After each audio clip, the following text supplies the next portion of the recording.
आज का विषय है लूका 16 अध्याय। लूका रचित सुसमाचार उसका 16 अध्याय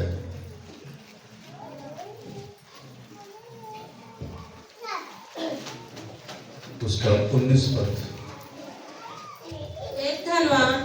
एक धनवान मनुष्य था जो बैजनी कपड़े और मलमल पहनता और प्रतिदिन सुख विलास और धूमधाम के साथ रहता था। लाजर नाम का एक कंगाल घावों से भरा हुआ उसकी डेवरी पर छोड़ दिया जाता था और वह चाहता था कि धनवान की मेज पर की जूठन से अपना पेट भरे, यहाँ तक कि कुत्ते भी आकर उसके घावों को चाटते थे। ऐसा हुआ कि वह कंगाल मर गया और स्वर्गदूतों ने उसे लेकर अब्राहम की गोद में पहुंचाया। वह धनवान भी मरा और गाड़ा गया और अधोलोक में उसने पीड़ा में पड़े हुए अपनी आंखें उठाई और दूर से अब्राहम की गोद में लाजर को देखा। तब उसने पुकार कर कहा, हे पिता अब्राहम, मुझ पर दया करके लाजर को भेज दे ताकि वह अपनी उंगली का सिरा पानी में भिगोकर मेरी जीभ को ठंडी करे, क्योंकि मैं इस ज्वाला में तड़प रहा हूँ।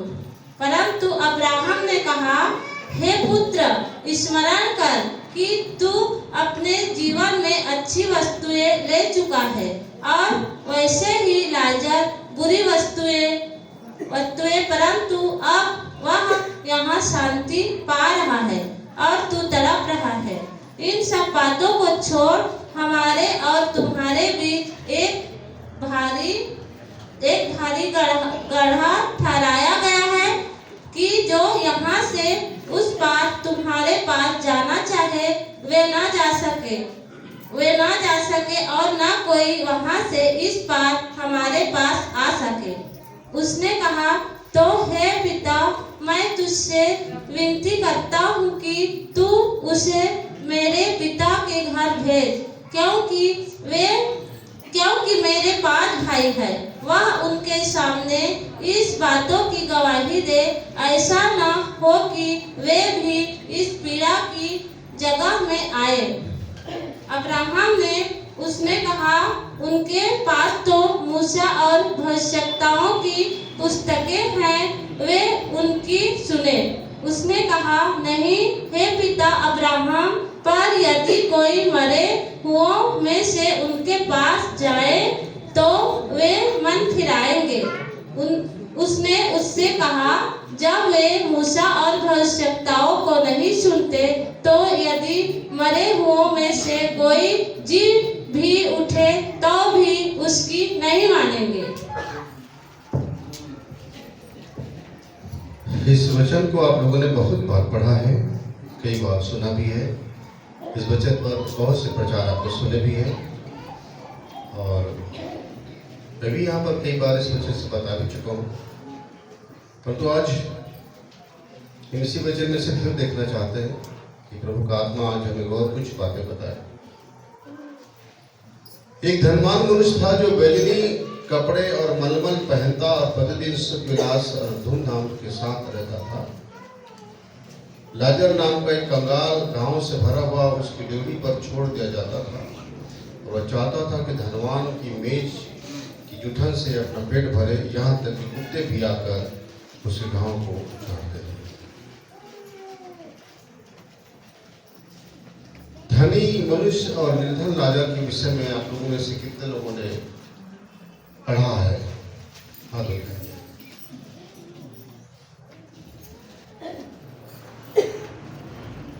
कितने लोगों ने सुना है?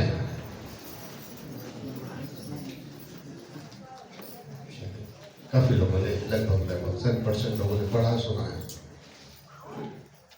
धनवान मनुष्य था जो बैजनी कपड़े और मलमल पहनता और प्रतिदिन सुख विलास और धूमधाम के साथ करता था। धनवान मनुष्य के जीवन में धन की तो कमी होती नहीं है, तो कपड़े तो वो बहुत कीमती पहनते हैं। पहले भी राजा महाराजा हुआ करते तो काफी कीमती कपड़े, काफी कीमती गहने मोतियों के गले में पहनते। उनकी पत्नियां रानियां भी लदी हुई होती थी गहनों से। उनके पास अपार संपत्ति होते थे, सोना चांदी। सुलेमान भी उसी राजा था। पूरे पृथ्वी भर में उसके जैसा वैभव नहीं था, उसे धन दौलत किसी पास नहीं था जो उसके पास है। धनवान अपने कपड़ों के द्वारा, अपने रहन सहन के द्वारा लोगों पर एक प्रभाव डालता है कि वो कितना धनवान है, कितना प्रभावशाली है। और दुनिया की रीति में देखिए कि लोग धन से ज्यादा प्रभावित होते हैं, धन संपत्ति से। लोग दूसरों के व्यक्तित्व को उनके धन संपत्ति से आंकते हैं। आज अगर कोई किसी को आंकता है तो उसके धन संपत्ति से आंकता है, उसके मकान से, उसके बैंक बैलेंस से, उसके पद से, समाज पर, लोगों पर उसके प्रभाव से लोगों का जीवन आंका जाता है। लेकिन परमेश्वर के दृष्टि में, परमेश्वर के पास ऐसा नहीं है। परमेश्वर लोगों को इस दृष्टि से नहीं देखा करते, बिल्कुल नहीं देखते। आप कितना भी बड़ा धनवान रहे, राजा महाराजा रहे, आपके पास अपार दौलत रहे, सोना चांदी रहे, और विदेशों के आप कपड़े पहनते रहे, आपके कपड़े विदेशों में धुलने जाते रहे,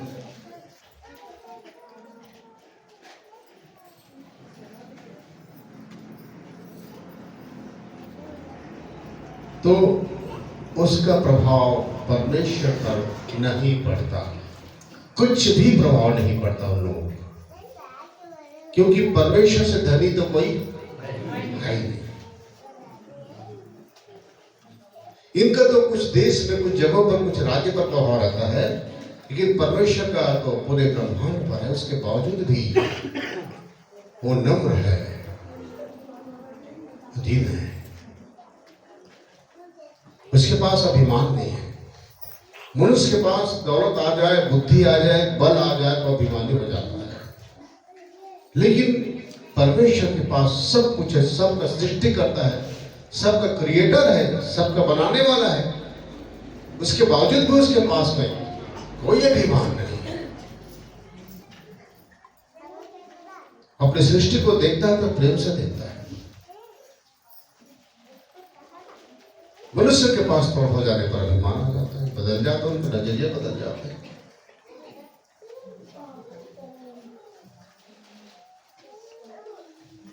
अभी 5 साल चुनाव होने के बाद में जब लोग आपके पास आते हैं, नेता लोग आपसे वोट मांगने के लिए, तो कैसे करते हैं? आपसे हाथ जोड़ के झुक झुक के आपको प्रणाम करते हैं, यहाँ तक कि आपके पैरों को भी जाके छूते हैं। घर में जितने भी लोग आते हैं ना, सबका पैर छू लेते हैं जाके।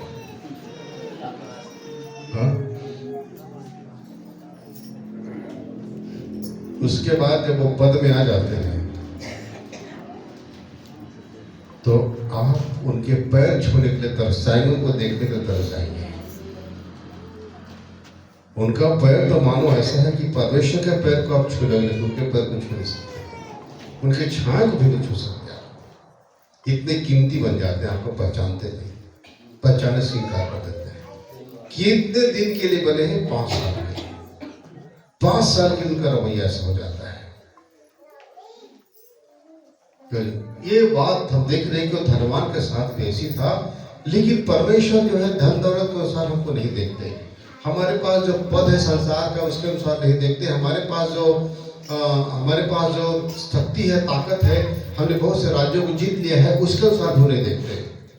मैं एक उदाहरण आपको बताना चाहूँगा जो 1 शामुएल में लिखा हुआ है। 1 शामुएल निकाल लीजिए, उसमें 16 अध्याय।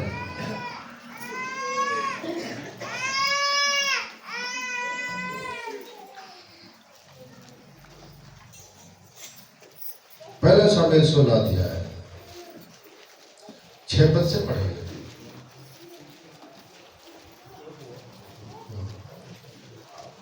पहला शामुएल 16 अध्याय का 6 पद निकले किसी का? किसका निकला है? माइक पे पढ़ो। जब वे आए तब उसने एलियाब पर दृष्टि करके सोचा, निश्चय यह जो यहोवा के सामने है वही उसका अभिषेक होगा। परंतु यहोवा ने शमूएल से कहा, न तो उसके रूप पर दृष्टि कर और न उसके कद की ऊंचाई पर, क्योंकि मैंने उसे अयोग्य जाना है।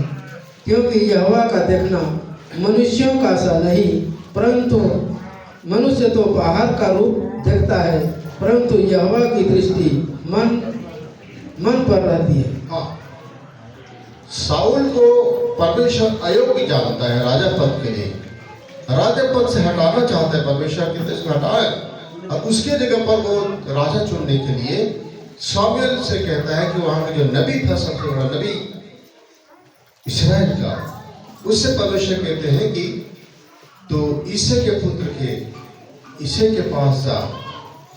कहा जा? ये पहले पद से पढ़ूंगा। यहोवा ने शमूएल से कहा, मैंने साउल को इस्राएल पर राज्य करने के लिए तुझ जाना है, तू कब तक उसके विषय विलाप करता रहेगा? अपने सींग में तेल भर कर चल, मैं तुझको बैतलहम वासी ईसे के पास भेजता हूँ। क्या? अपने सींग में तेल भर कर चल। तो क्या शमूएल का सींग था? कभी कभी तो लोग नहीं पढ़ पाते, नहीं जान पाते, सोचेंगे कि ऐसा नबी था जिसका सींग था।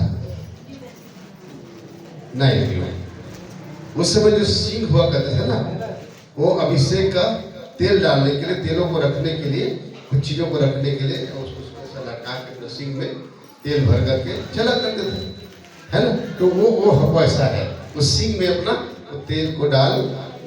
हम लोग तो, हमको तो रखने के लिए बहुत चीजें हैं। अभी आप लोग थर्मस से पानी रख लेते हैं, चाय रख लेते हैं, लटका के चल लेते हैं, लेकिन उस समय सींग, जानवर का सींग, उनके पास तो फैक्ट्री उनके मतलब थोड़ी हुआ करती थी, सींग से में तेल डालते थे। उसे भर कर चल, मैं तुझको बैतलहम वासी ईसे के पास भेजता हूँ, क्योंकि मैंने उसके पुत्र में से एक को राजा होने के लिए चुना है। शमूएल बोला, मैं कुछ कह सकता हूँ? देखिए, राजा होने के लिए चुना है, और ईसे के 7 बेटे थे, 7 पुत्र थे। कितने बेटे? 7। और जब शमूएल उनके पास जाता है, शमूएल नबी, तो ईसे से कहता है कि अपने बेटों को ला, परमेश्वर उन्हीं में से एक का अभिषेक करेगा, एक को अभिषेक करने के लिए कहा है मुझे, वो राजा बनेगा। तो अपने 7 बेटों को नंबर वाइज भेजता जाता है, ये वो नंबर वाइज भेजता जाता है। और जब एलियाब पर उसकी नजर पड़ती है, एलियाब ईसे का एक बेटा, 7 बेटों में से एक बेटा, एलियाब पर दृष्टि करके शमूएल सोचता है, निश्चय यह जो यहोवा के सामने है वही उसका अभिषिक्त होगा। ये जो दिख रहा है यही अभिषिक्त होगा। इसका हाइट तो देखो, क्या हाइट है, क्या हेल्थ है, क्या सुंदरता इसका, क्या रोब इसके चेहरे पर। राजा बनने लायक यही है। जब राजा बनेगा तो राजा जैसे दिखेगा ये। हाँ,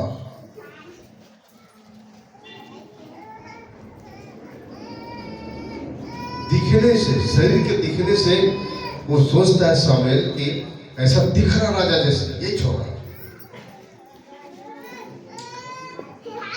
परंतु यहोवा ने शमूएल से कहा, न तो उसके रूप पर दृष्टि कर, न उसके कद की ऊंचाई पर, क्योंकि मैंने उसे अयोग्य जाना है।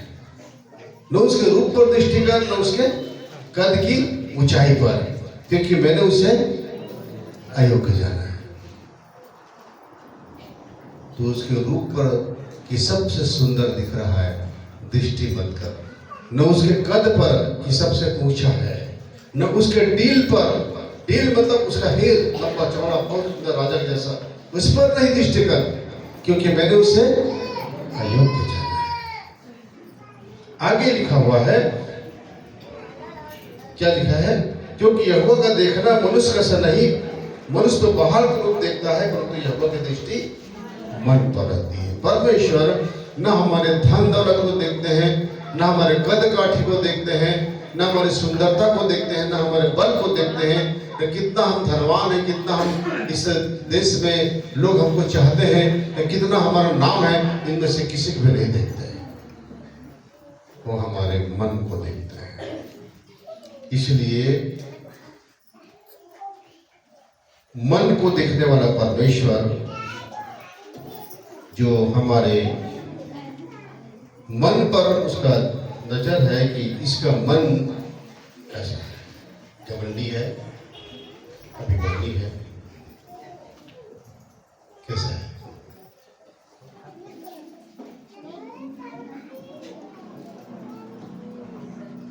हालेलुया। तो आइए हम लूका में ही चलते हैं फिर से। वो धनवान व्यक्ति था, धनवान मलमल पहनता था, कितनी कीमती कपड़े पहनता था और सुख विलास के साथ रहता था। उसकी बहुत बड़ी हवेली थी, काफी नौकर चाकर थे। उसके डाइनिंग टेबल पर कितने लोग खाते रहे होंगे, या कितने दुनिया के सब प्रकार के डिशेस उसके पास इकट्ठी की जाती होगी। भोजन जिस चीज को चाहे उसको खाए, ऐसा था। हमारे पास तो थाली में जो परोसा जाता है वो खा लेते हैं, लेकिन धनवान लोग के टेबल में क्या है, सब प्रकार के व्यंजन रखा होता है। जिसको पसंद करे उसको वो खाता है। तो ये धनवान भी वैसी था। और उसी के लिखा हुआ है, लाजर नाम का एक कंगाल घाव से भरा हुआ उसकी ड्योढ़ी पर छोड़ दिया जाता था। उसके घर के ड्योढ़ी के पास, दरवाजे के पास एक लाजर नाम का गरीब व्यक्ति था जो घाव से भरा हुआ था। किससे भरा हुआ था? घाव से। उसके शरीर भर में घाव था पर। अब सोचिए कि जिसके शरीर में घाव से तो मक्खियां बैठेगी, मक्खियां भी बनाएंगी। उस धनवान, उस गरीब के पास तो कोई सुंदरता नहीं थी शरीर का, शरीर तो पूरा बिगड़ा हुआ था। उनके पास अपने शरीर में लगाने के लिए ऐसा कोई लेप है, न ऐसा कोई साबुन है, न ऐसा कोई परफ्यूम है कि वो सुगंधित हो। वो बेचारा घाव से भरा हुआ उसके ड्योढ़ी के पास छोड़ दिया जाता था, ताकि धनवान के घर से जो भोजन बाहर फेंका जाता है उसी भोजन से अपना पेट भरे। तो उस भोजन को जो बाहर में फेंका जाता था, उसके धनवान के घर का भोजन, उस भोजन को कुत्ते लोग खाते थे। तो जो कुत्ते खाते थे, उन कुत्तों के बीच में वो भी जाकर उस भोजन को भी खाता था। तो देखिए वहां पर मनुष्य किनके बीच खा रहा है? कुत्तों के बीच में लाजर खा रहा है। और धनवान अपने बड़े बड़े अधिकारियों के पास है बैठ के खा रहा है अपने डाइनिंग टेबल पर। कभी कोई मेहमान है तो कभी कोई मेहमान उसके डाइनिंग टेबल पर, उनके साथ वो बैठ के खा रहा है। और उसका जो जूठन फेंका जाता है उसको एक गरीब कुत्तों के साथ खा रहा है। तो कभी कभी आप कहते हैं कि मैं बहुत बदकिस्मत हूँ, मैंने जीने के लिए कोई मेरे पास आशा नहीं, मुझे नहीं जीना चाहिए। परंतु प्रियो, तो देखिए आपकी दशा जो है उस लाजर से खराब नहीं होगी। जितनी खराब दशा लाजर की थी, इतने घाव थे शरीर में, नहीं कोई इलाज करने वाला था। उसके घाव को इलाज करते थे कौन? कुत्ते। जो कुत्ते उसके साथ खाते थे उनमें दोस्ती थी, प्रेम था, लगाव था। ये भी हमारे साथ खाता है। तो कुत्ते उनके साथ बैठा भी करते थे, एक साथ। कुत्ते उनकी मंडली में थे, कुत्ते उनके साथ में थे। कौन उसके साथ रहेगा? गरीब के साथ कोई नहीं रहता भाई, सब धनवान के संगी होते हैं। तो वो कुत्ते उनके घाव को बाकी समय में चाटते थे, प्यार से चाटते थे। क्या है किसी में घाव है वो चाटते थे, वो अपना मलहम लगाते थे। तो कुत्ते लोग घाव को चाटने पर उनका घाव ठीक हो जाता है ना, तो वो सोचते थे हमारा भी जो घाव हम चाटते तो ठीक हो जाता है, इनका भी घाव को हम चाट चाट के ठीक करेंगे।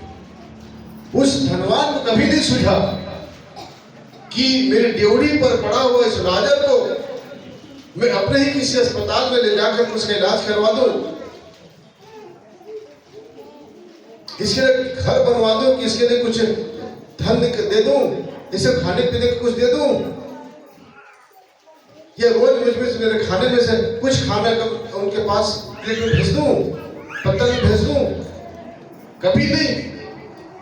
जब घर के दरवाजे से निकलता होगा शाम के साथ में, तो उस लाजर को जब बड़ा है तो जो दृष्टि करता होगा और उसको हे दृष्टि से, हीन दृष्टि से देखता होगा, कहाँ ये गरीब घाव से भरा, कई बार तो हटाया भी होगा, हटाया भी होगा, क्या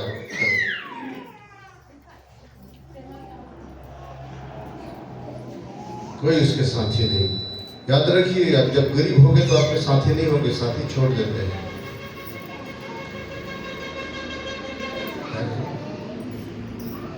जब तक आपके पास धन दौलत है तब तक, जब तक मीठा है तब तक चींटी और मक्खी रहेगी, मीठा खत्म होते सब भाग जाते हैं। वैसे ही मनुष्य के साथ होता है, वैसे ही लाजर के साथ था। लाजर के कोई संगी नहीं था, कितने लोग थे। हालेलुया। कुत्तों के पास आपके लिए कोई पॉलिटिक्स नहीं है, कुत्तों के पास आपके लिए वो दृष्टि नहीं है कि आपको ही भाव नहीं। कुत्ते को आप प्यार करोगे तो आपको साथ नहीं छोड़ेंगे।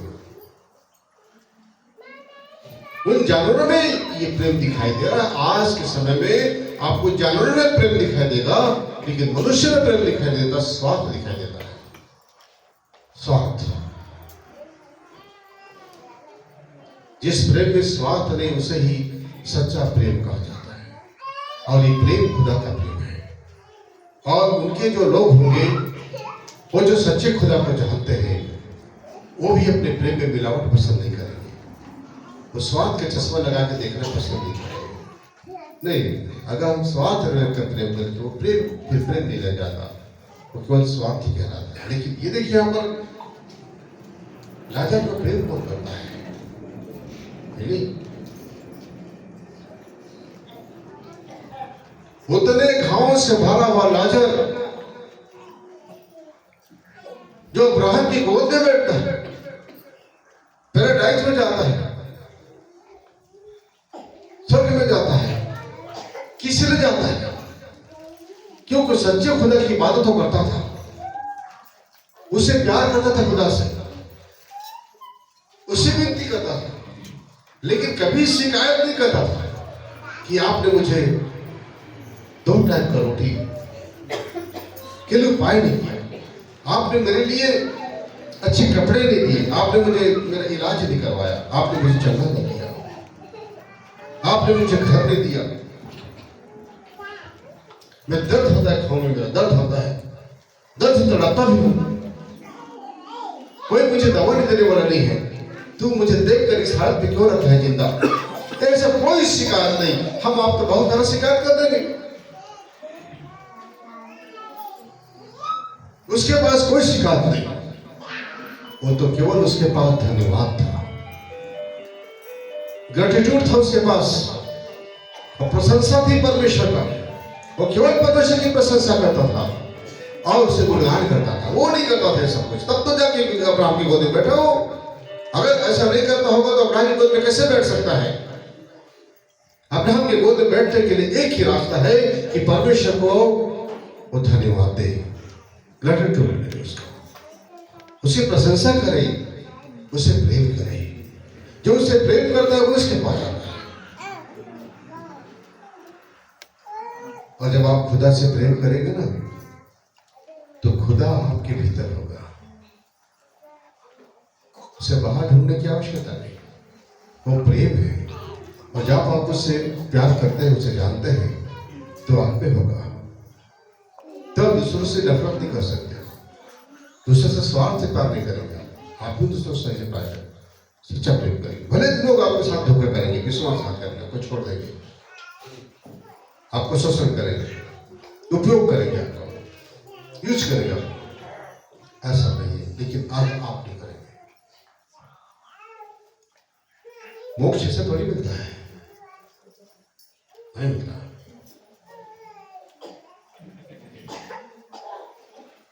ये गरीब लाजर हमारे लिए उदाहरण है कि आपकी उसके पास भीषण गर्मियों में दरवाजे के पास पड़ा रहता होगा, धूप में तपते हुए, ठंड के दिनों में ठंड से कांपते हुए, बरसात में भीगते हुए। आपके पास बरसात से बचने के लिए घर है ना, है ना? मेरे पास घर, गर्मी के लिए पंखा है, कूलर है, एसी नहीं तो कम से कम कूलर पंखे है आपके पास में। है ना? उसके पास तो कुछ नहीं, न गर्मी में न बरसात में न ठंड में, फिर भी शिकायत नहीं है, फिर भी शिकायत नहीं है। तो कैसे नहीं जाएगा उनके पिता के पास? कैसे नहीं जाएगा उनकी गोद में? फिर की उसके बाद भी प्रशंसा है कि 2 वक्त का भोजन चाहे जैसा भी हो पिता, मुझे तुम खिलाते हो। पहले साथी मेरे इंसान ना हो, कुत्ते हो।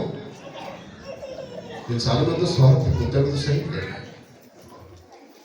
आप कुत्तों को दुत्कारते हैं, कहते हैं मुझे कुत्ते पसंद नहीं है।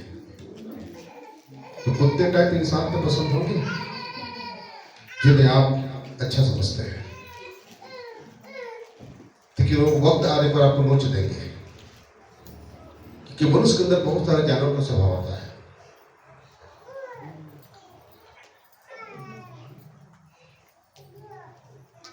दाऊद कहता है मैं तेरे संग रहकर की पशु समान बन गया। तेरे संग रहकर की भी है परमेश्वर, मैं पशु सरीखा बन गया। कैसे मैं पाप में गिर गया, कैसे मैं इतना हिंसक हो गया, कैसे मेरे अंदर स्वार्थ आ गया, कैसे मेरे अंदर व्यभिचार आ गया, कैसे मैं एक डाकू जैसे बन गया, दूसरे की पत्नी छीन लिया, किसी की हत्या करवा दिया। तेरे संग रहकर की भी मैं पशु सरीखा बन गया। बहुत बार मनुष्य परमेश्वर के साथ रहता है, उसके साथ संगति में रहकर के भी परमेश्वर का स्वभाव ग्रहण नहीं कर रहा है, तो उसके अंदर अपना स्वभाव होता है। परमेश्वर की संगति में बहुत लोग बने हैं, कहते हैं कि परमेश्वर की संगति में बने हुए हैं, तो संगति में बने हुए तो बदल क्यों नहीं रहे आप? आपके अंदर चेंजेस क्यों नहीं आ रही, परिवर्तन क्यों नहीं आ रहा है, क्यों नहीं बदल रहे हैं आप? झूठ निकल जाता है मुझसे, बुराइयां निकलती रहती है, कईयों के अंदर तो गाली भी भरा है, स्वार्थ है, कहा मेरा लाभ होगा तब क्या होगा, बैर है, ईर्ष्या है, जेलसी है, जलन है, बेईमानी है, अहंकार है, बहुत कुछ है जो आपके अंदर बदल क्यों नहीं रहा है? जब आप परमेश्वर की संगति में रहते हैं और संगति में रहकर के, दाऊद कहते हैं मैं तेरे साथ रहकर भी, तेरी संगति में रहकर भी पशु सरीखा बन गया। तो आप और मैं उसके साथ संगति में हैं, तो हमारे अंदर तो परिवर्तन होना चाहिए।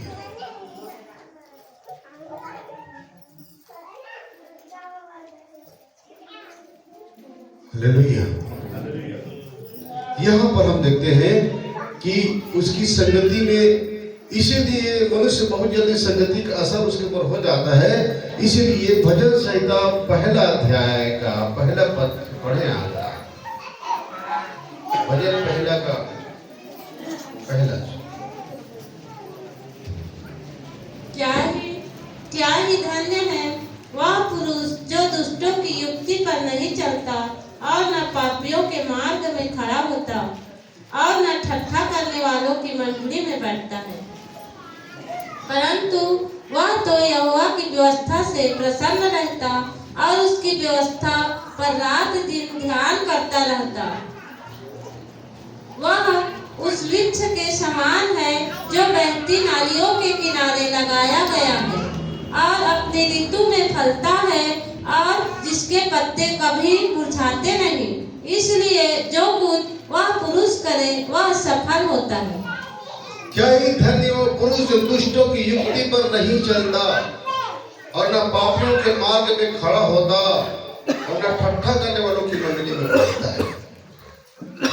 ये 3 बातें हैं। क्या? दुष्टों की युक्ति पर नहीं। दुष्ट जब कहते हैं चलो हम तुम हमारे साथ हम ये काम करके फला काम करके धर्मवान हो जाएंगे, हमारे पास ये सब कुछ भी हो जाएगा, आप नहीं चलते। न पापियों के मार्ग पर खड़ा होता है। जो पापी जिस रास्ते पर चलते हैं, जिससे वो बहुत शॉर्टकट रास्ते में ऊंचाई पर पहुंच जाते हैं, उस रास्ते पर भी खड़ा नहीं होता। और तीसरा, न ठट्ठा करने वालों की मंडली में बैठना है। युक्ति करने वाले लोग तो बहुत जल्दी बोलते हैं ना।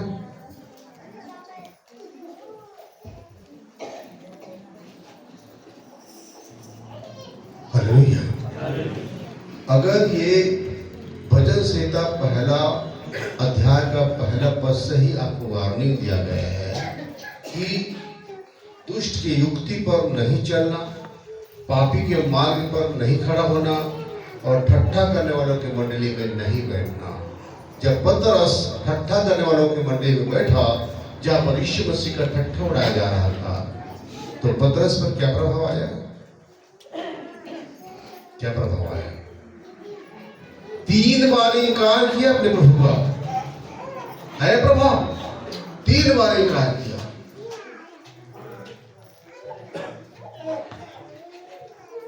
यूहन्ना बपतिस्मा देने वाला जो यीशु मसीह को बोला था कि परमेश्वर के मेमना है जो जगत के पाप उठा ले जाता है। यीशु मसीह को आते देखा तो बोले परमेश्वर के मेमना है जो जगत के पाप को उठा ले जाता है। जब जेल में गया तो अपने चेलों से बोला जाओ तो पता करो कि जो आने वाला था ये वही है कि और हम किसी के इंतजार करें। जो पहले से बोल चुका है यही परमेश्वर का मेमना है, यही मसीह है, ये जगत के पाप उठाने आए हैं, पहले बोल चुके थे उसके बारे में। जेल में जाकर जेल के लोगों के साथ रहकर उसके अंदर भी डाउट आ गया। आगे ना तो संगति का असर तो होता है।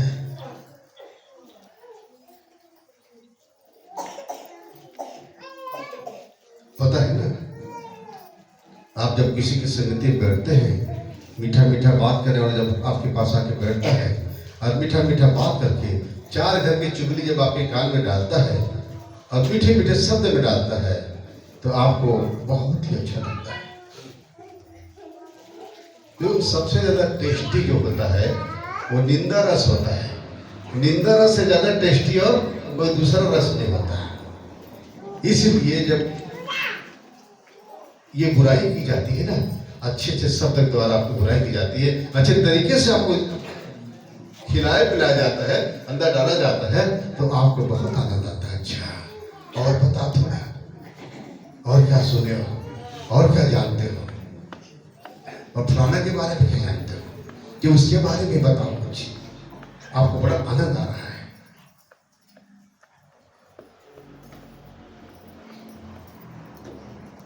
और बहुत से लोगों का तो ऐसा रहता है कि अगर बुराई आ जाए अंदर, किसी ने कुछ बात बता दिया तो उनका पेट में फिर गड़बड़ी होने लगता है। घर का अपना आधा अधूरा का बेटा कुकर चढ़ा है गैस का, देख लेना बेटी, मैं जल्दी आ रही हूँ। पड़ोसी के घर जल्दी चली जाती है और पड़ोसी महिला को जाकर सुनना बैठना, फलाने की बहू के बारे में कुछ जानते हो क्या?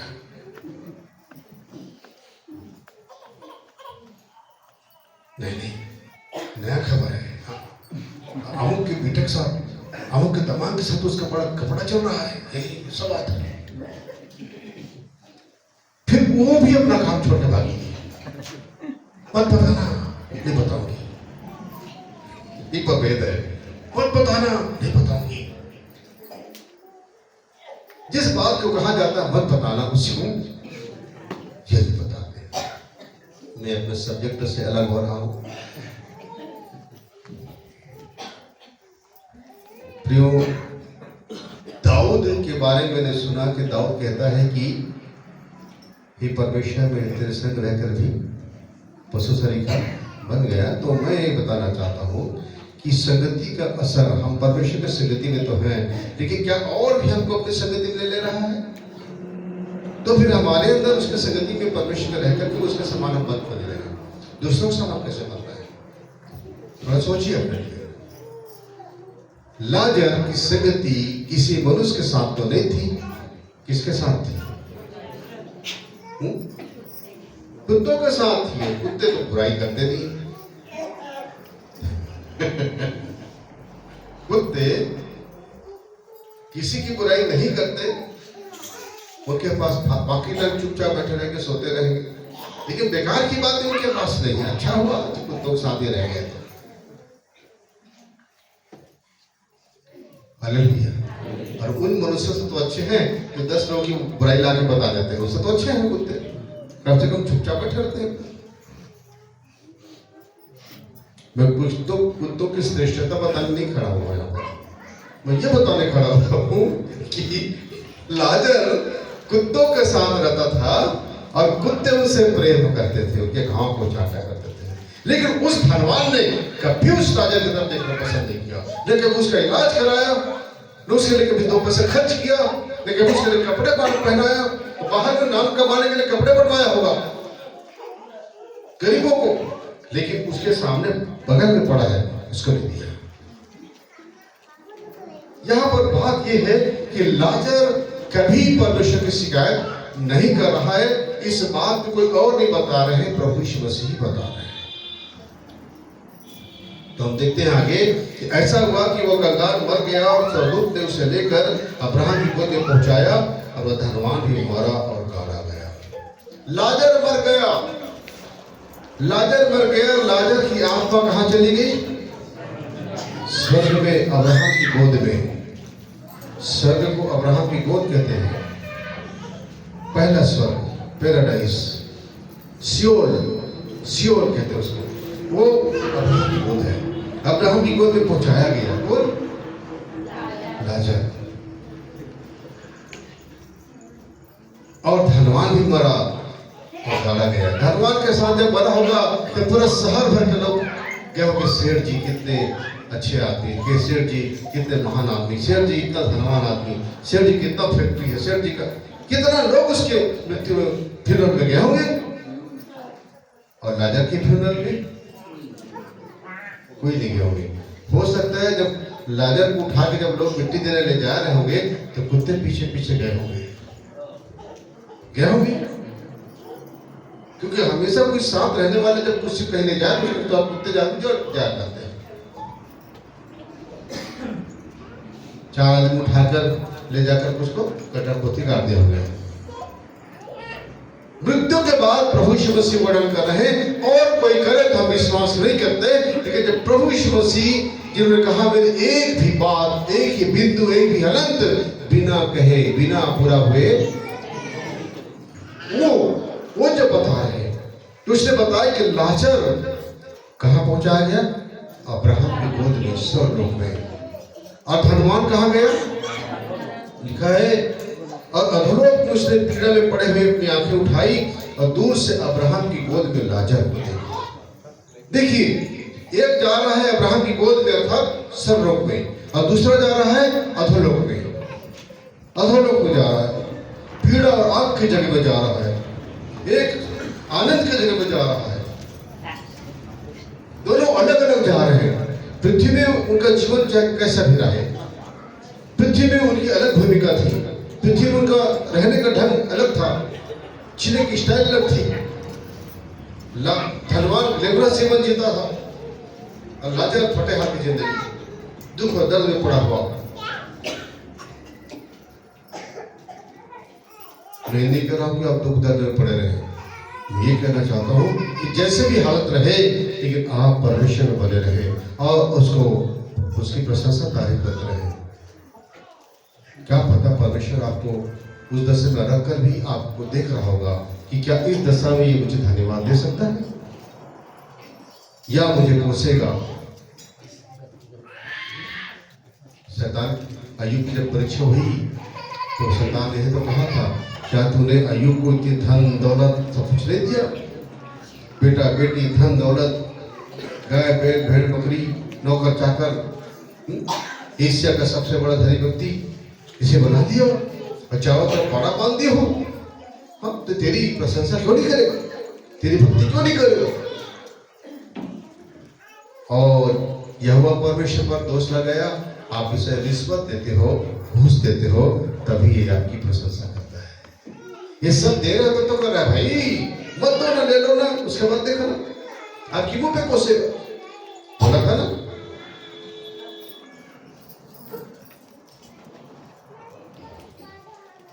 परीक्षा तो तब होती है जब विपरीत समय हमारे जीवन में आता है। अच्छा है, परमेश्वर भला है, परमेश्वर अच्छा कह रहे हैं, और जहां दुख बीमारी आई, परेशानी है, संकट आया, तो फिर हम शिकायत शुरू हो जाता है। कहाँ विश्वास फिर, कहाँ आपको समर्पण? हर परिस्थिति में आप परमेश्वर को धन्यवाद देंगे। देखिए तब वो कहेगा, शैतान बोलेगा बेटा है तो सब दे रहे हो, तो बेटा है ले लो, लेके देखो तो फिर बेटा है कि बेटी पता चल जाएगा। हालेलुया। इसीलिए प्रियो, विपरीत परिस्थितियां जब हमारे जीवन में आती है कि हमारे जीवन में परख होती है, परीक्षा होती है, तब परमेश्वर हमें जांच दाव देखता है कि क्या ये इसमें भी मुझ पर बना हुआ है। तब तो आखिरी में कहा, तूने अय्यूब की परीक्षा ली, सब कुछ उसका रोक लिया, फिर भी वो सच्चाई पर बना रहा, फिर भी मुझ पर विश्वास करता बना रहा। जीवंत जीवन तो यही है, और जीवंत जीवन तो यहाँ पर लाजर ने जिया था। अब आगे हम देखते हैं 24 पद में, तब उसने पुकार कर कहा, किसने? किसने? धनवान ने।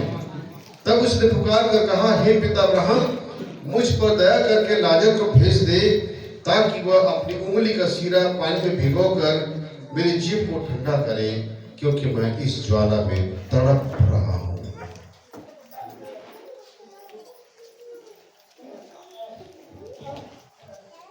स्वर्गलोक और अधोलोक, जितनी आत्माएं मृत्यु के बाद नीचे जाती थी, एक भाग सियोन कहलाता है, पैराडाइज, दूसरा उस तरफ का भाग अधोलोक कहलाता है, जो आग ही पीड़ा का जगह है।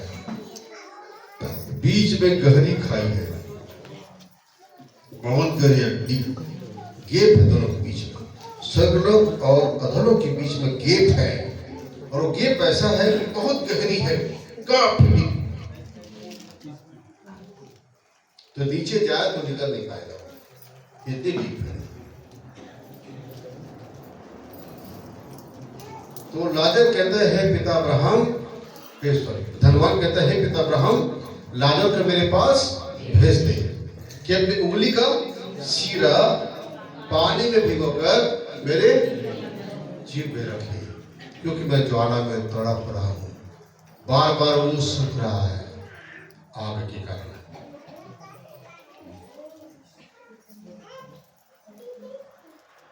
अब्राहम सोचता है, अय्यूब तेरी नौकर है, अय्यूब तेरी कोई संपत्ति है, अय्यूब पर कोई तेरा अधिकार है। उसने सोचा होगा। अब्राहम क्या क्या कहता है, इस बात को प्रकट नहीं करता। अब्राहम क्या कहता है? अब्राहम कहता है, परंतु अब्राहम ने कहा, हे पुत्र, स्मरण कर कि तू अपने जीवन में अच्छी वस्तुएं ले चुका है। धनवान का लाजर के ऊपर क्या अधिकार है? क्या कभी कुछ उसने किया? नहीं किया। उसे तो कुत्तों को खाने के लिए फेंका था ना, कुत्तों के में से खाया, कुछ नहीं किया। अब क्या है? गरीब है, मेरे ड्योढ़ी पर जूठा खा के पलता था, यहाँ पर ठाठ से बैठा है, स्वर्ग में राज कर रहा है, आनंद मना रहा है, और मैं तड़प रहा हूं। भेजे उसको, सोचा मैं भिजवाता हूं उसको, मेरे ना चाकरी करे मेरा, दिन भर ऐसा पानी में डुबा डुबा के मेरे जीभ में सब करता रहे, ऐसा करता रहे। वाह,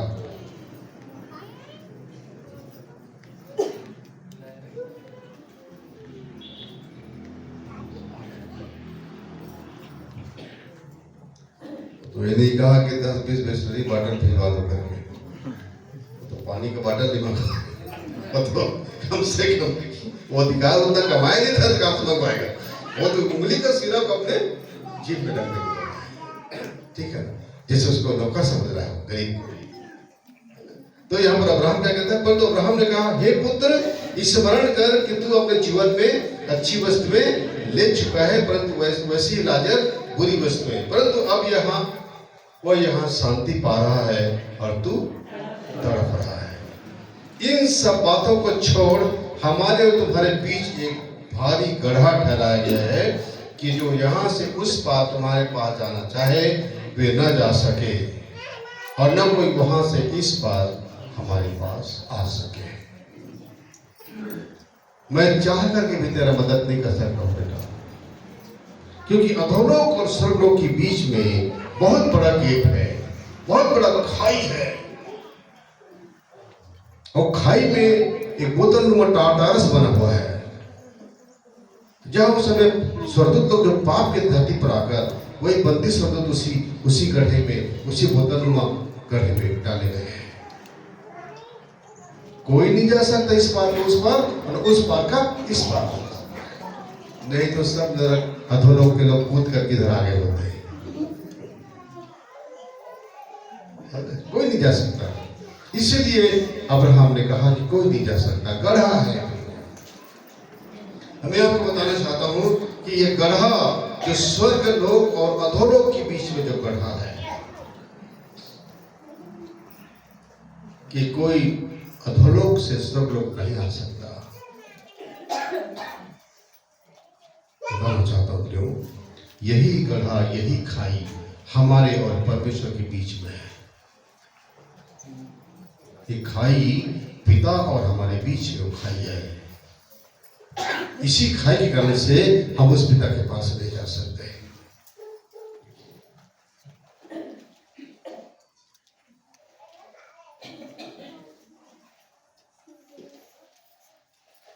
जैसा ये टेबल है, ऐसी एक टेबल अगर यहाँ पर रहे, बीच में खाई रहे, तो इधर का कूद के खाई में गिरेगा, उधर का भी कूद के खाई में गिरेगा। न इधर आ सकता, न इधर का उधर जा सकता। ये पहले दोनों पुलपिट अलग अलग था।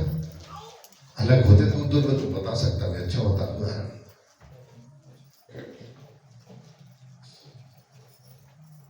जैसा दो व्यक्ति खड़े हो जाओ भैया, मोतीलाल खड़ा हो जाओ ना, क्या कहाँ खड़ा हो जाओ यहाँ पर। एक और खड़ा हो जाओ, दूरी में खड़ा हो जाओ दोनों, वहां पर तो दूरी में खड़ा हो जाओ। अच्छा, चलो ये दोनों एक सीधे में खड़े हो, एक सीधे में खड़े हो, एक सीधे में खड़े हो तो दोनों ऐसे। ये दोनों के बीच में कितना बड़ा गेप है? गेप है ना, ठीक है ना। अब यही गेप को देखिए, यीशु मसीह का जो क्रूस है, ये जो यीशु का क्रूस है, प्रभु यीशु मसीह ने इसी गेप को सीढ़ी बनाया, उसका जो क्रूस है, देख रहे हो?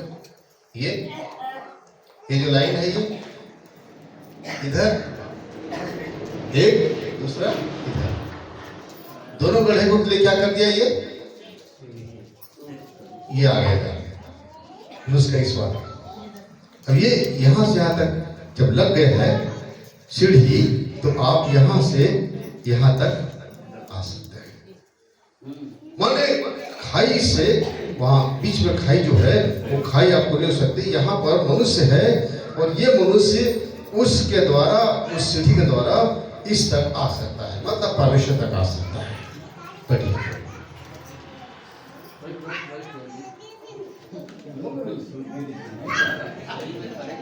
कब तक परमेश्वर बने खड़े रहोगे?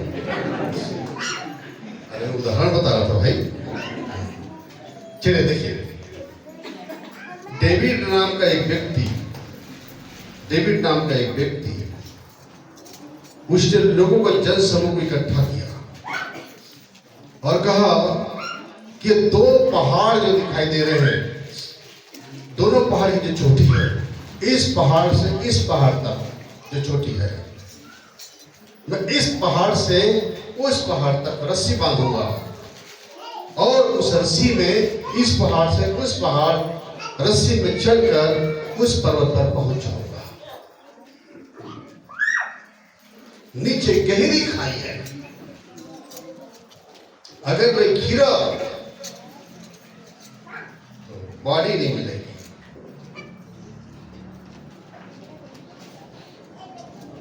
बॉडी भी विक्षिप्त हो जाएगी वहां गिरने पर। नीचे हो सकते हैं टुकड़े हो जाए चट्टानों में। कितनी गहरी पता नहीं। इस चोटी से उस चोटी तक मैं जा सकता हूं। और पहले उसने क्या किया, इस चोटी से उस चोटी में क्या किया, बाद में क्या किया, रस्सी बांधा। इस चोटी से उस चोटी तक, इस पहाड़ में रस्सी बांध कर उस रस्सी को लेकर के उस पहाड़ को चढ़ते चढ़ते जाकर उस पहाड़ की चोटी तक गया और वहां पर उस चोटी पे रस्सा खींच करके बांध दिया। और उसके बाद कहा कि आप सब देखिए, बहुत बड़ा जनसमूह इकट्ठा कर देखिए, मैं इस पहाड़ की चोटी तक पहुंचता हूँ और पहुंचकर मैं रस्सी के द्वारा चलकर, कुछ नहीं, ऐसी रस्सी में चलूंगा, ऐसी ऐसे चलूंगा और चलकर उस पहाड़ तक पहुंच जाऊंगा। उसने ये काम करके दिखलाया लोगों को। उस चोटी पे पहुंच गया और वहां से रस्सी के द्वारा उस चोटी तक, रस्सी के ऊपर चलते चलते उस चोटी तक पहुंच गया। फिर नीचे उतर कर इनके पास आया और कहा, देखो मैं इस चोटी से उस चोटी तक जा सकता हूं, उस पहाड़ तक जा सकता हूं। नीचे थोड़ी खाई है, आप मेरे साथ उस पार चलना चाहोगे?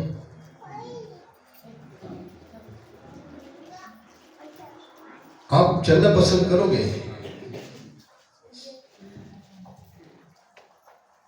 यहीं से यही रस्सी बांध दिया जाए, रस्सी की और रस्सी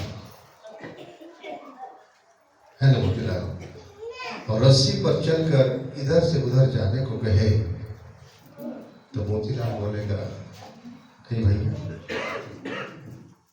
नहीं जा सकता, इतने दूर से गिरने में मुश्किल हो जाएगा। लोगों ने कहा हमको विश्वास है आप चल सकते हैं, जा सकते हैं,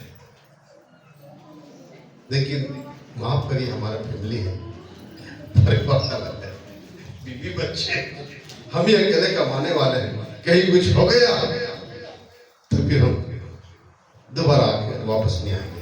सबसे पूछा आप में से कोई आप पूछो नहीं, आप जा सकते हैं, ये कोई दो मत नहीं, ये बिल्कुल जा सकते हो आप, विश्वास है आप पर, भरोसा है आपको, आप पर हो, लेकिन माफ करिए हम आपके साथ, उसने कहा मेरे साथ मैं आपको पीठ पर बिठाऊंगा, आपको पीठ पर बिठाकर रस्सी में चलूंगा, कौन मेरे साथ जाओगे? तो बोलते हैं आप जा सकते हैं, कोई दो मत नहीं, बिल्कुल जा सकते हैं, हमें पूरा भरोसा है आप पर कि आप जा सकते हैं, आप पहुंचा भी देंगे, लेकिन हमको माफ करिए हम आपके साथ नहीं जा सकते। सब पीछे। तब डेविड ने कहा अपने सेक्रेटरी को, तुम चलो? उसने कहा हाँ चलो, और फिर वो उसकी पीठ पर, डेविड को अपने कंधे पर पीठ पर बिठाया और पीठ पर बिठा कर रस्सी पर, उस रस्सी पर चलना शुरू किया। अपने सेक्रेटरी को अपने कंधे पर बिठाकर चलना शुरू किया और चलते चलते लोग देख रहे थे, अपना जीप दबाए हुए थे, बिल्कुल हालत खराब से लोगों का, कहीं गिरा, थोड़ा भी एहसास होता होगा तो लोग हालत खराब होती होगी, सांस रुकते हुए लोगों का, और वो ऐसे करते हुए उस पार पहुंच गए।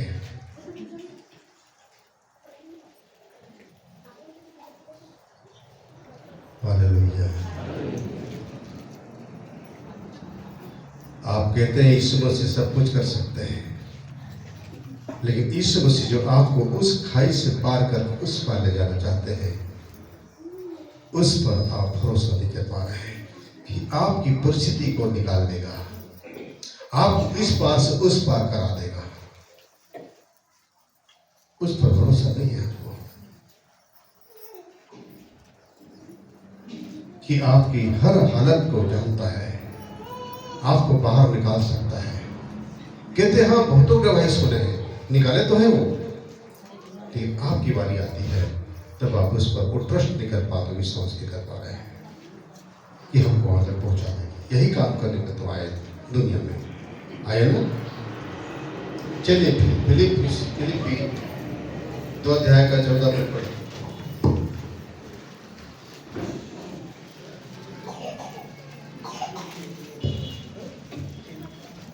सब काम बिना कुड़कुड़ाए और बिना विवाद के किया करो। इफिसियों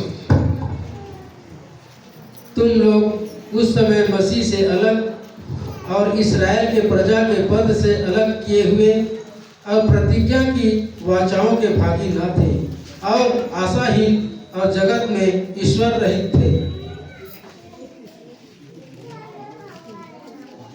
क्योंकि वही हमारा मेल है जिससे दोनों को एक कर लिया और अलग करने वाली दीवार को जो बीच में थी ढा दिया, और अपने शरीर में बैर अर्थात वह व्यवस्था जिसकी आज्ञाएं विधियों की रीति पर थी मिटा दिया, कि दोनों से अपने में एक नया मनुष्यत्व उत्पन्न करके मेल करा दे।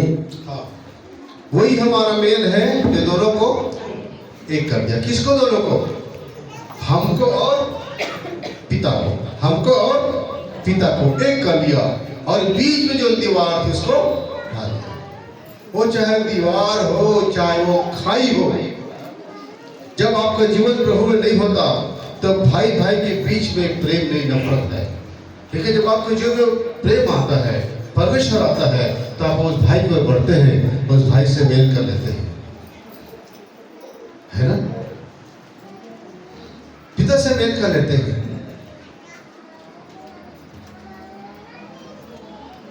बीच में जो दीवार थी, परमेश्वर और हमारे बीच में जो दीवार थी, वो किसकी दीवार थी? पाप की दीवार थी।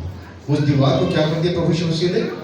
ढा दिया और दोनों को एक कर लिया। किसको? दोनों को, मनुष्य और परमेश्वर को, जो दोनों के बीच में बैर था। यशायाह 59 अध्याय बताता है कि हम उसके बैरी हैं, हम उसके बैरी हैं, क्योंकि हमने परमेश्वर के विरुद्ध में पाप किया है। हमारी प्रार्थना क्यों नहीं सुनता हो? यहोवा कहाँ सुनो, यहोवा कहाँ कैसा छोटा नहीं हो गया तो उद्धार न कर सके, ना ऐसा उसका कान बहरा हो गया कि सुन न सके, बस तुम्हारे अधर्म के कामों ने तुमको तुम्हारे परमेश्वर से अलग कर लिया, अलग कर लिया। ये अलग करने वाली चीज क्या है? हमारे पाप है, जो हमको परमेश्वर से अलग कर दिया है। ये जो अलग वाली जो बातें हैं, अलगाव वाली जो चीजें आती हैं हमारे जीवन में, वो पाप है प्रियो। यही पाप हमें पिता से अलग क्या हुआ है, दूर क्या हुआ है। चाहे आप योग के द्वारा आप सिद्धि प्राप्त करो, या आप और किसी प्रकार से साधना सिद्धि करने में लग जाओ, लेकिन इसी दुनिया में उन चीजों को प्राप्त कर सकोगे, पिता के पास आपका आत्मा नहीं जा सकता। लोग कहते हैं ध्यान लगाएंगे, लोग कहते हैं योग करेंगे, लोग कहते हैं वहां पर चढ़ेंगे, ब्रह्मांड उसको देख लेंगे। देख के क्या कर लोगे? जा तो नहीं सकते, क्या करोगे? देखिए,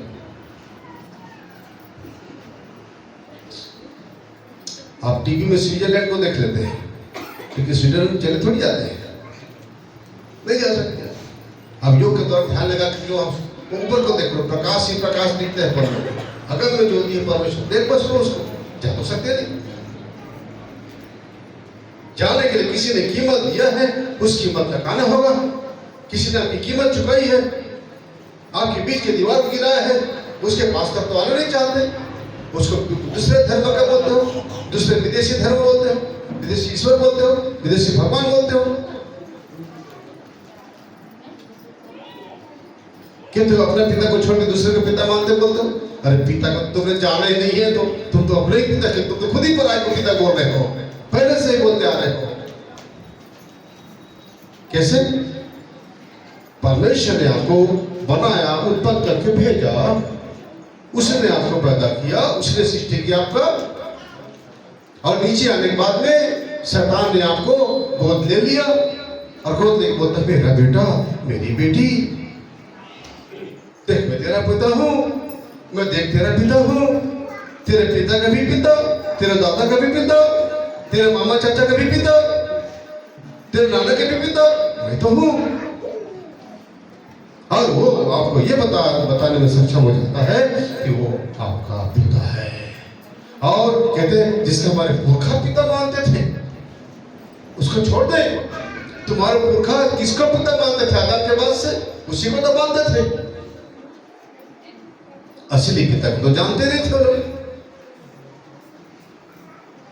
भरमाए गए, भटकाए गए लोग, उस पिता को नहीं जानते जो सच में आपको सृष्टि किया है, आपको भेजा है मां के पेट में, गर्भ में रचा है।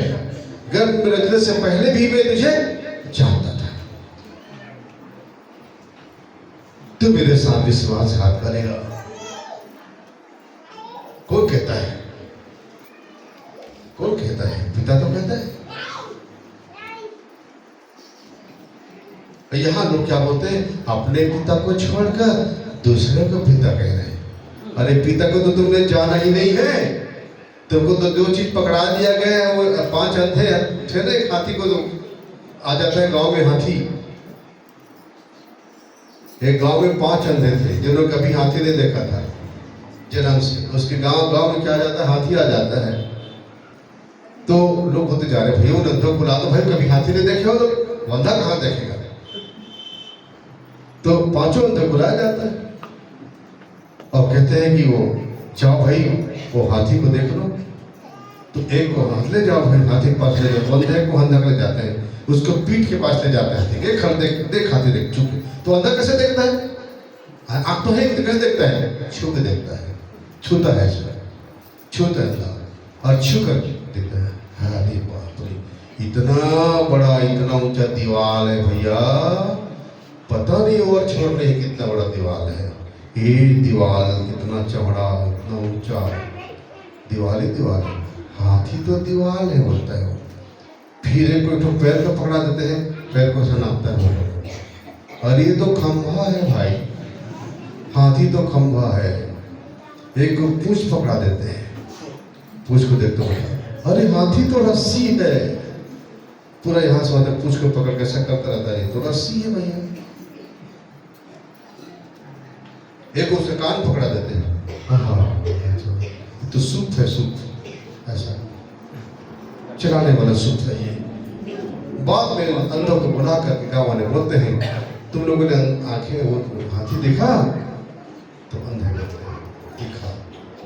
क्या देखा? एक बोलता है खंभा है, एक बोलता है रस्सी है, एक बोलता है दीवार है, एक बोलता है सूप है। सब अपना अपना बता देते हैं। उसी प्रकार हमारे यहाँ भी है, किसी ने किसी को पकड़ा, किसी ने किसी को पकड़ा, और सब पकड़ पकड़ करके कह रहे हैं ये है पिता, ये है पिता, ये है पिता, हमारा पिता ये है, हमारा पिता फलाना है, हमारा पिता ये है। सब अपना अपना पकड़ पकड़ के पिता बोल रहे हैं। हम वही कहे ना जो बहुतों को अपना पिता कहते हैं। अब एक को पिता कहते तो बात अलग थी। यहाँ तो पिताओं की गिनती नहीं है, इतने को पिता माने बैठे हैं। तुम्हारे एक पिता तो बता दो जी, और जो कई पिता कहते उसको क्या बोलते हैं? क्या बोलते हैं? कई पिता से मतलब व्यभिचार से उत्पन्न है। जिसका एक पिता नहीं है, उसकी मां नहीं बता पा रही है कि पता नहीं कौन पिता है, कि कई पुरुष है। तो वो क्या कहता है? वो पिता का पता नहीं है, मां नहीं बता पा रही है। नहीं तो मां ही बताती है कि पिता कौन है। बताती है ना मां ही जानती है पिता कौन है। खुद पिता कौन है उसे मां जानती है, मां नहीं बता पा रही है। मतलब बहुत सारे पिता हैं, परंतु पिता तो एक ही है। जब उस पिता को आखिरी में जब जानते हैं कि वो पिता तो अलग ही है, न उसका हम आकार बना सकते हैं, न रूप बना सकते हैं, न मूर्ति बना सकते हैं, न चित्र बना सकते हैं, तो तब तक हमने किसको पकड़ा रखा? और वो पिता जब हम मोक्ष नहीं पा सके, इतनी आत्माएं कभी उस पिता के पास नहीं पहुंची, कोई आत्मा नहीं पहुंची। जिसे प्रभु यीशु मसीह यूहन्ना 3:13 बताते हैं कि कोई स्वर्ग पर नहीं चढ़ा, केवल वही जो स्वर्ग से उतरा, अर्थात मनुष्य का पुत्र जो स्वर्ग में है। कोई नहीं चढ़ा है आज तक, मेरे आगमन तक कोई पिता के पास नहीं गया है। चाहे कितनी बार सृष्टि हुई हो, कितने मनुष्य रहे होंगे, फिर कोई पिता के पास नहीं गए हैं। इस प्रमाण को यीशु मसीह देते हैं। कोई स्वर्ग नहीं चढ़ा है उस पिता के पास। वो पिता देखा कि कोई मनुष्य मोक्ष पाकर, मुक्ति पाकर, उद्धार पाकर मेरे पास नहीं आ रहा है, इसलिए उसने पुत्र को भेजा। पुत्र अर्थात उसमें से जो अंश निकलता है, पिता से जो निकल कर आता है और एक बालक के अंदर समाता है, एक गर्भ में, वो भी कुंवारी का गर्भ। कुंवारी के गर्भ इसलिए कि वो स्त्री और पुरुष के संबंध से जो बच्चा पैदा होता है वो पापी होता है, जन्म से पाप का स्वभाव लेकर पैदा होता है, श्रापित जीवन लेकर पैदा होता है, पुरखाओं का श्राप लेकर पैदा होता है, पाप का स्वभाव लेकर पैदा होता है। जैसे जनरेशन से आपका पीढ़ी से आता है आपका बीमारी, वैसे पाप भी पीढ़ी से आता है, पाप भी पीढ़ी से आता है। तो जब परमेश्वर ने देखा कि ये तो खून में ही पाप है, इनके स्वभाव में ही पाप है, ये पीढ़ी से पीढ़ी चले आ रहे हैं, तो जनरेशन ऊपर से चला आ रहा है और इनमें से कोई भी मुझ तक नहीं आ पाता, ये पाप के स्वभाव में पैदा होते हैं। इसलिए उसने एक बालक, एक कुमारी के गर्भ में एक बालक बनाया पिता ने, और उस बालक में पुत्र की आत्मा जो पिता से निकल करके जो जाता है, और पुत्र की आत्मा उसमें प्रवेश होता है और वो इस पृथ्वी पर जन्म लेते हैं मनुष्य बनकर। इसलिए वो पृथ्वी पर तो मनुष्य कहलाता है, लेकिन मनुष्य और परमेश्वर दोनों है, क्योंकि परमेश्वर का आत्मा उसमें है। हालेलुया, आपको समझ आ रही है? और वो मनुष्य बनकर मनुष्य की प्राणों की कीमत चुकाता है। मेरे और आपके जो कर्मों का जो दंड है, जो विधाता ने लिखा है,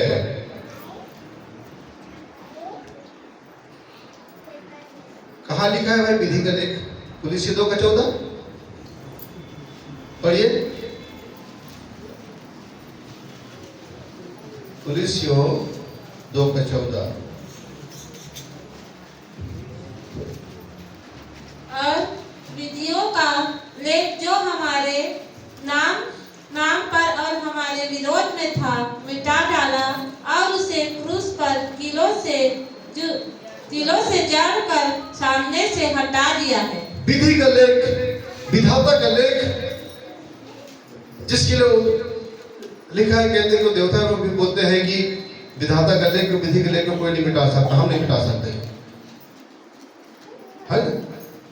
उस लेख को जो प्रारब्ध बना है, आपका भाग्य बना है कि आपको भोगना है सब चीजें जाकर धरती पर, वो यीशु मसीह पास जब आते हैं, वो आपका लेख को मिटा देता है, आपको जो भोगना है उसको मिटा देता है। जिसको लोग प्रारब्ध बोलते हैं, जिसको लोग भाग्य बोलते हैं, जिसको लोग किस्मत बोलते हैं, वो किस्मत को कोई नहीं मिटा सकता, लेख को, और वो यीशु मसीह मिटाता है। वो क्रूस पर हटा दिया और कीलों में क्रूस पर क्या कर दिया? चढ़ दिया, कीलों पर चढ़ दिया उसने उसको। विधि का लेख को कौन मिटा सकता है? विधाता का लेख को कौन मिटा सकता है? केवल लिखने वाला ही मिटा सकता है। और वही जब इस पृथ्वी पर आया तो मेरे और आपके भाग्य को मिटा दिया। जो भोगना लिखा था, जो भुगतना लिखा था, जो तड़पना लिखा था, वो मिटा दिया। वही मिटा सकता है विधि के लेख को। ये काम यीशु मसीह ने मेरे और आपके लिए किया, और मुझ में और आप में एक नया मनुष्य बनाकर उस पिता से मिला दिया। अपने में बाली आप क्राइस्ट के भीतर होकर ही आप पिता से मिल सकेंगे, उसके बाहर नहीं मिल सकते। अगर बॉडी आप क्राइस्ट से बाहर हैं तो पिता के पास ले जा सकते हैं। उसने अपने में एक नया मनुष्य बनाकर पिता से मेल करा दिया। किसी जगह से आगे पढ़े तो लिखा है, अपने में एक नया मनुष्य बनाकर पिता से मिला दिया। आपको अपने अंदर बनाकर एक नया मनुष्य बना दिया अपने भीतर, और उसके पिता से मिला दिया। हम सब उसके देह के भीतर आकर ही उस पिता से मिलने पाएंगे। बॉडी ऑफ क्राइस्ट बनकर, उद्धार पाकर, नया जन्म पाकर, नए सिर जन्मने के बाद जब उस पिता के, उस प्रभु के देह तक आते हैं, उस कलीस जिसे कलीसिया कहा जाता है, भेद है ये, उस तक आते हैं, तभी हम उस पिता के पास जाने पाते हैं।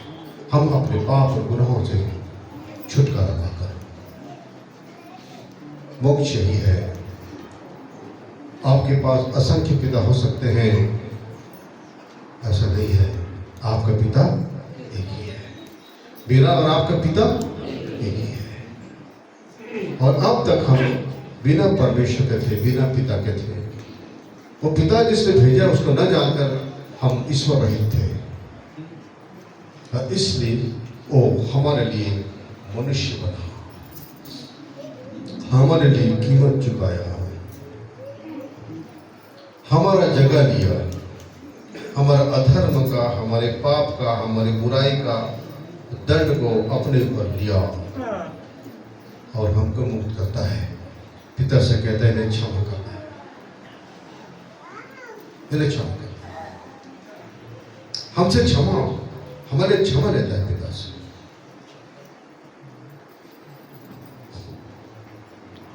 आपके लिए कोई मरा है? आपके पाप के बदले कोई मरा है?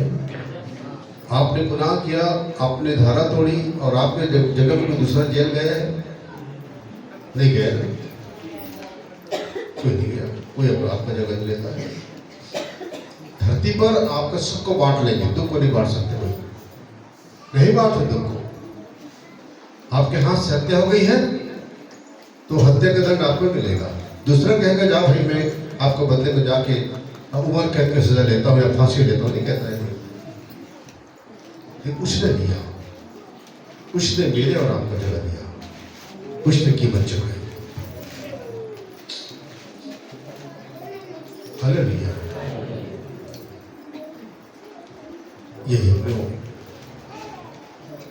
एक बार एक कहानी पढ़ा था, बहुत ही मेरा दिल कुछ हुआ था। दो मित्र थे, एक मित्र परमेश्वर को जानने वाला था, उद्धार पाया जीवन था उसका, और वो परमेश्वर ने उसको बहुत ऊंचा उठाया। उसके पास कुछ रोजगार कम देने वाले कंपनियां थी, फैक्ट्रियां थी, उसी सिलसिले में विदेश जाया करता था। लेकिन उद्धार पाया व्यक्ति था पवित्र। दूसरा मित्र जो था वो संसार में स्ट्रगल कर रहा था, परिश्रम कर रहा था, आगे बढ़ने में, धन दौलत कमाने में लगा हुआ था। और कई बार ये पहला वाला मित्र उसको बताता है कि तुम्हारे लिए कोई मरा है, तुम्हारे लिए कोई जीवन दिया है ताकि तुम मुक्ति पाओ, मोक्ष पा सको। मित्र इस संसार को सब कुछ पाने के बाद यदि अपने प्राण खुद हो क्या फायदा होगा? मोक्ष बहुत जरूरी है। तो बोले क्या मोक्ष, क्या उद्धार की बातें करते हो भाई, फालतू बातें करते हो। आप तो सफल हो गए हो बिजनेस में, व्यापार में, मुझको भी होने दो, मुझे कुछ करने दो। वो कहते मैं सफल परिश्रम करके धन दौलत कमाने के लिए सफल नहीं हुआ हूं, मैं उससे पहले ही परमेश्वर पाया हूं, मैं उससे पहले उद्धार के जीवन में आया हूं। प्रभु ने मुझे इतना ऊंचा उठाया। पर यह ऊंचा उठना या धन दौलत कमाना या संसार की सिद्धि प्राप्त करना, चीजों को लेना, ये मेरा उद्देश्य नहीं है। मेरा उद्देश्य उस पिता के पास जाना है। दोनों बहस हुआ करता था।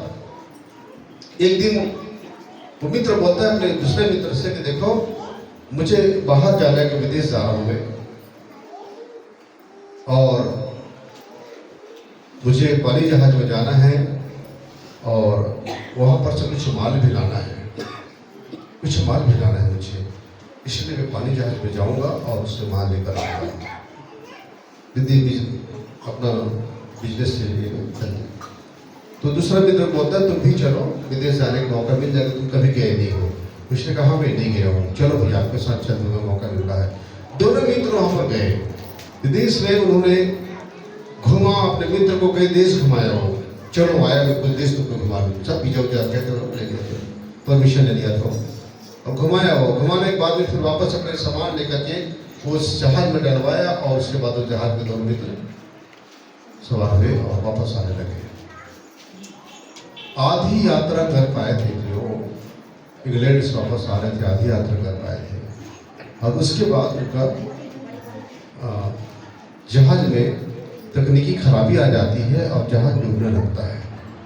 जब जहाज डूबने लगता है तो लोग जो जहाज के जो कैप्टन है वो कहता है कि देखो जहाज को हम नहीं बचा सकते, ये डूबना तय है जहाज का, क्योंकि इसमें ऐसी खराबी आ चुकी है और हमारे सहायता के लिए भी कोई नहीं आ सकता, इसलिए जहाज डूब जाएगी। और हम में से हम ये कोशिश करते हैं कि जो जीवन बचाने वाली जो नौका है, उस नौका को हम पानी में उतारते जाते हैं। कई नौकाएं हैं, उसको नौका को उतारते, जितना आप व्यक्ति हैं आप लोग नौका में उतारते जाइए और नाव आपको लेकर चलेगी।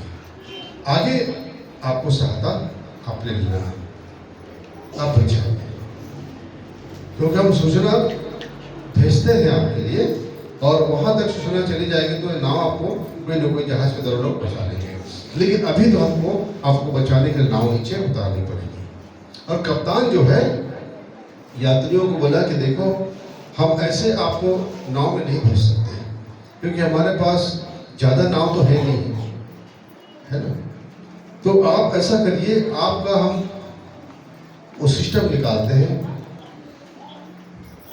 पर्ची का कि जिसका नाम निकलते जाएगा वो नौका में बैठेंगे, रस्सी द्वारा नौका में उतारा जाएगा, जिसका नाम निकले।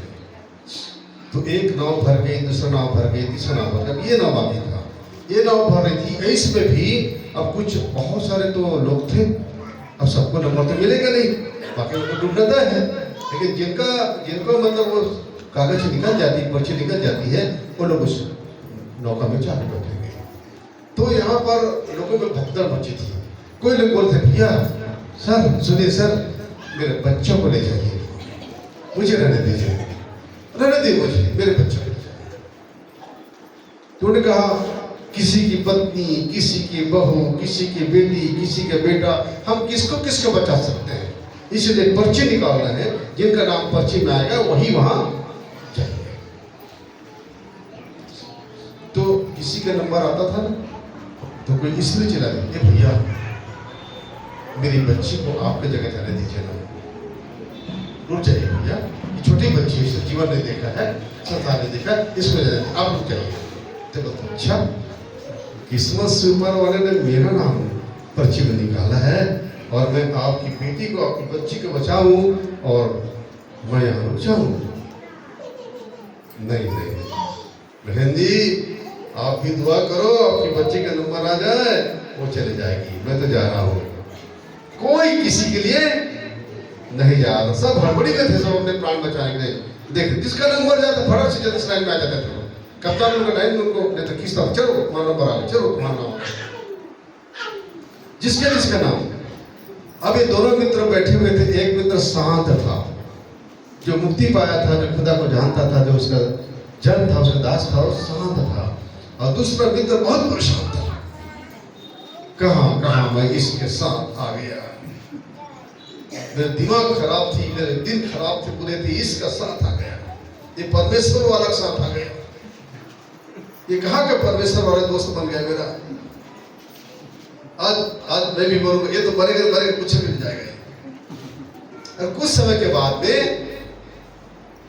जहाज में कप्तान ने कहा, देखो चंद सीटें बची हुई है, चंद जगह बची हुई है नाव में, उसमें से मात्र 3 लोग बचा हुआ है। मैं नाम पुकार रहा हूं, एक का नाम पुकारा चला गया, दूसरे का नाम पुकारा वो भी चला गया। अब एक ही जगह थी नाव में, एक ही नाम था बस, और नाम था इस मित्र का, पहले वाले का, जो प्रभु का पुत्र था, बेटा था, उसको जानता था, उस पिता को जानता था, उद्धार पाया व्यक्ति था, क्षमा पाया व्यक्ति था, इसका नाम पुकारा जाता है।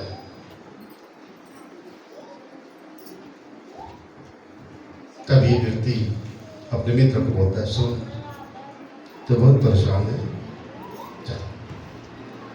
बोलता है ऐसा कैसे होगा, नाम तेरा है, मैं कैसे जाऊं, तेरे भी बाल बच्चे हैं,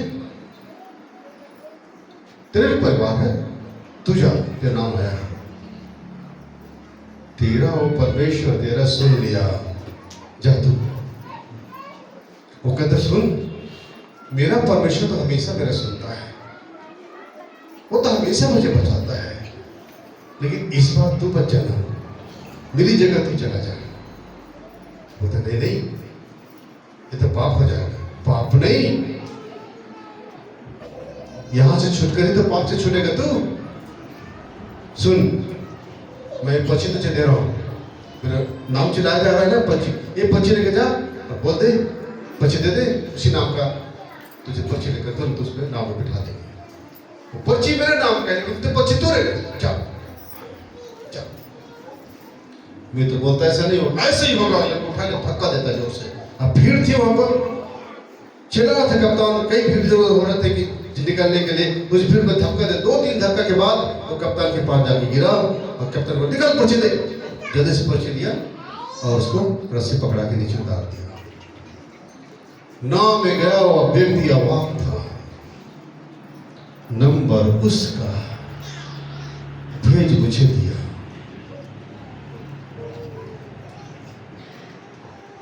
अब जैसे जैसे नाव आगे बढ़ने लगी, 4 नावें थी, 3 नावें निकल गई थी, ये चौथा नाव जा रही थी और जहाज डूबता जा रहा था।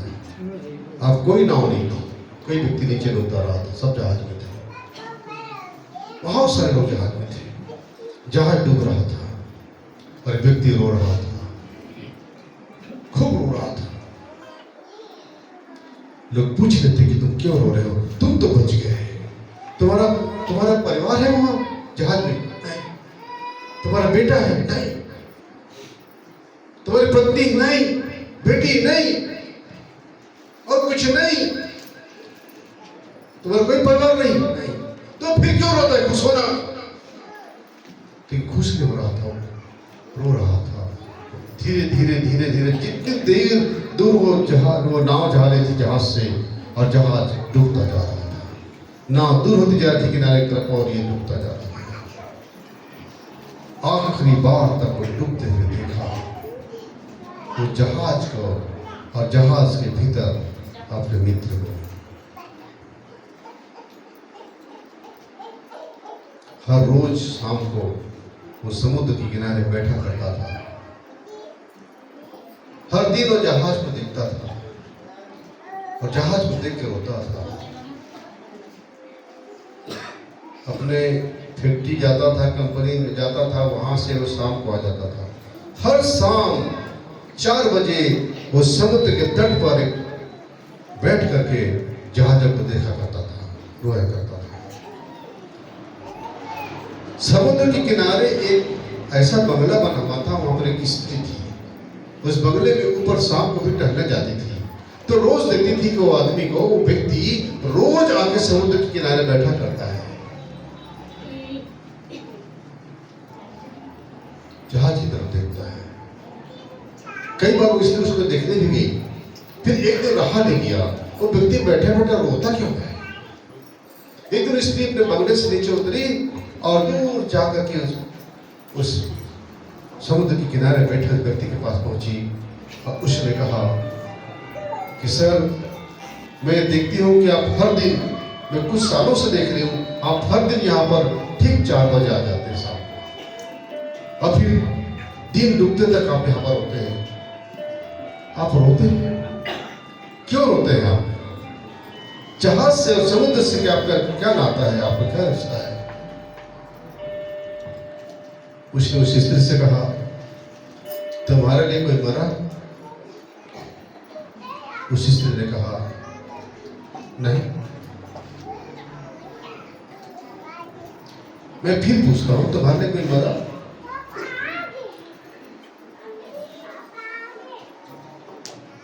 उसने कहा, शादी से पहले मेरा पति मुझ पर मरता था, और ये मरना नहीं बोल रहा हूं मैं। तुम्हारे लिए कोई प्राण दिया? नहीं। तुम्हारे बदले कोई प्राण दिया? नहीं। मेरे लिए 2 मरे।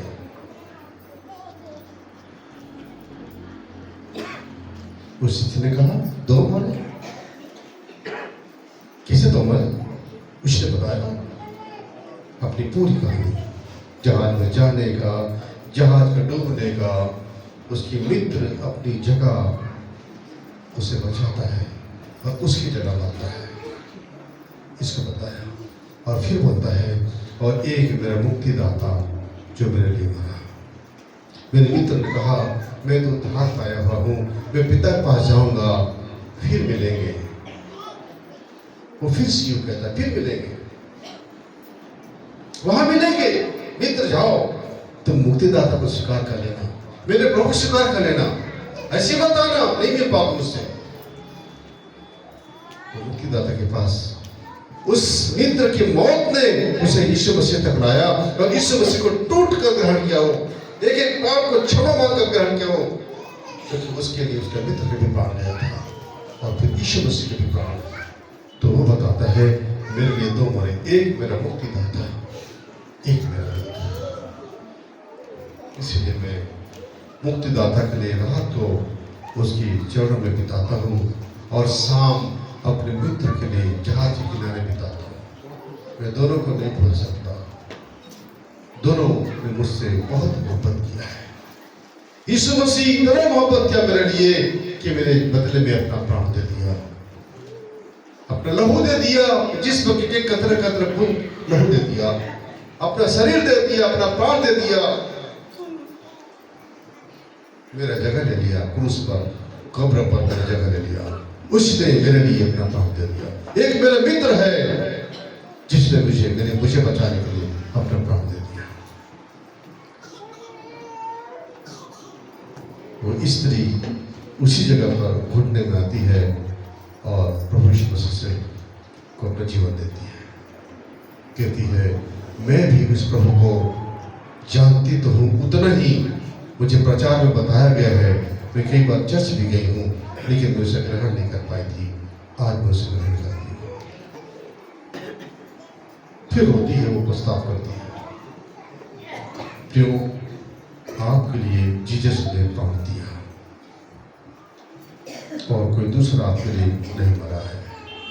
अगर आप इस बात को देखते हैं तो लाजर यूं ही अब्राहम की गोद में नहीं गया है, लाजर उस खुदा को जानता था, इसीलिए उसने इस शरीर को सड़ जाना, गल जाना, मर जाना पसंद किया, लेकिन उस खुदा के सामने एक भी बुरा बात नहीं कहा।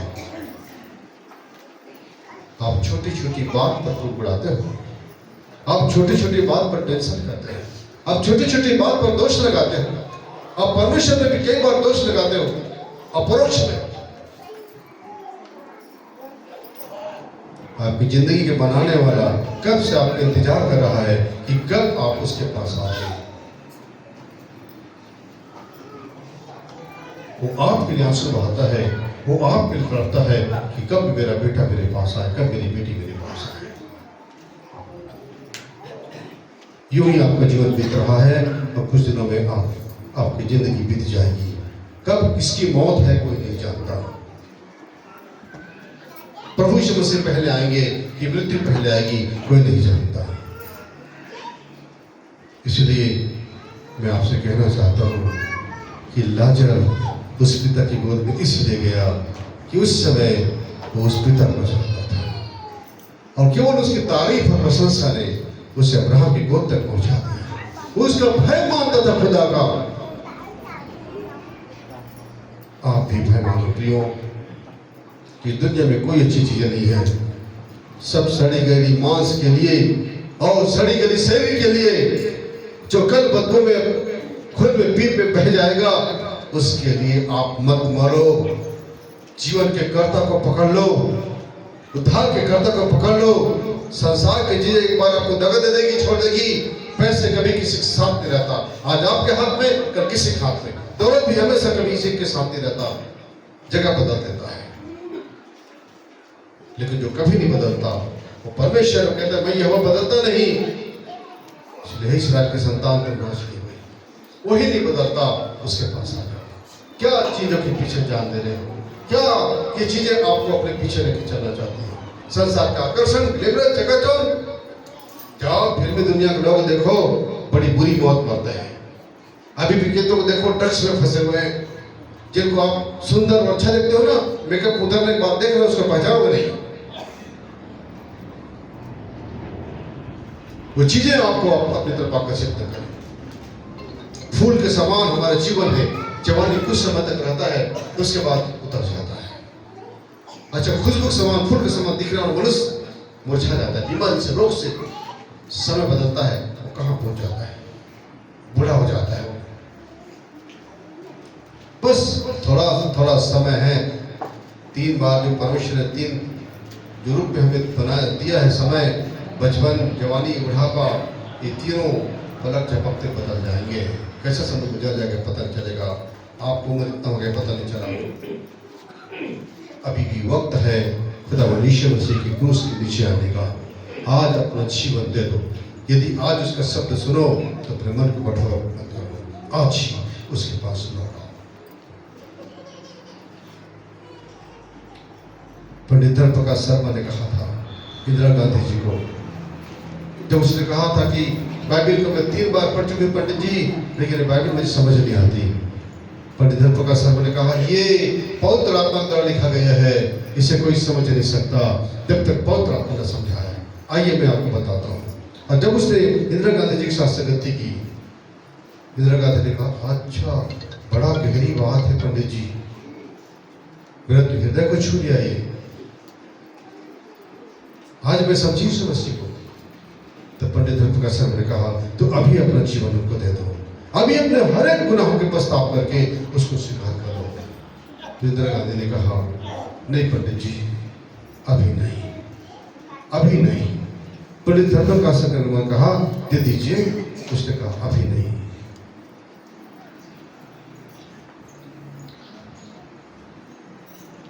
और दूसरे दिन ही उसे गोली लग गई। उसकी मृत्यु से पहले परमेश्वर ने अपने एक दास को भेजा था उसके पास। दूसरे या तीसरे दिन गोली लगी थी। समझ रहे हैं आप? आपको आज मौका मिल रहा है, पता नहीं फिर मौका मिले ना मिले। तो आज जीवन दे दो खुदा आपको। प्रभु आपको